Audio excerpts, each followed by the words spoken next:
আকিল আনুর ফাউন্ডেশনের উদ্যোগে বিজয় দিবসে আলোচনা সভা, মুক্তিযুদ্ধের প্রকৃত ইতিহাস রচনার আহ্বান।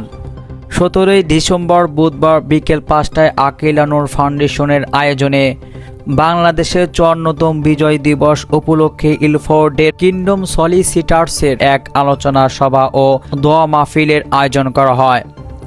বিশিষ্ট সমাজসেবী ও বাংলা পোস্ট পত্রিকার অনারারি চেয়ারম্যান আলহাজ শেখ মোহাম্মদ মফিজুর রহমান সভাপতিত্বে ও ব্যারিস্টার তারেক চৌধুরীর পরিচালনায় অনুষ্ঠান উত্তর সভায় বিশেষ অতিথি হিসেবে উপস্থিত ছিলেন সাংবাদিক ও কমিউনিটি সংগঠক KM আবু তাহের চৌধুরী,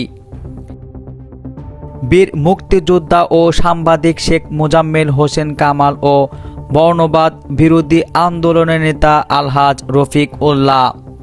সবাই বিজয় দিবস ও স্বাধীনতা আন্দোলনের স্মৃতিচারণ করে আরও বক্তব্য রাখেন কমিউনিটি নেতা শফিক আহমেদ, শহীদ পরিবারের সন্তান সাংবাদিক বাবুল হোসেন, বীর মুক্তিযোদ্ধা আলাউদ্দিন শিকদার, AS ফজলুর রহমান চৌধুরী, মোহাম্মদ মোমেন, ব্যারিস্টার সুলতান আহমেদ, লিহাজ উদ্দিন প্রমুখ।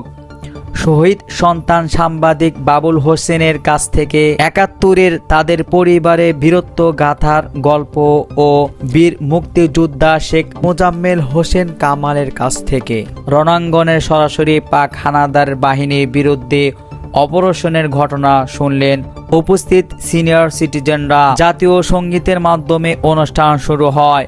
অনুষ্ঠানে দুই মুক্তিযোদ্ধা শেখ কামাল ও আলাউদ্দিন শিকদার, শহীদ সন্তান সাংবাদিক বাবুল হোসেন ও KM আবু তাহের চৌধুরী ফুল দিয়ে সম্মান জানানো হয়।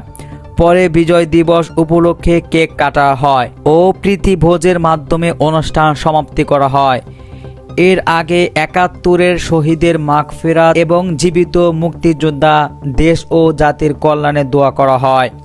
উল্লেখ্য, ব্যারিস্টার তারেক চৌধুরী ও তহিদ চৌধুরীর মরহুম পিতামাতার নামে এই ফাউন্ডেশন পরিচালিত হয়ে আসছে। সম্মানিত অতিথি বক্তব্য KM আবু তাহের চৌধুরী মুক্তিযুদ্ধের প্রকৃত ইতিহাস তুলে ধরতে সরকারের প্রতি জোরালো দাবি জানান। তিনি জাতীয়ভাবে যার আবদানের স্বীকৃতি দেওয়ার দাবি জানান। Channel kingdom, London.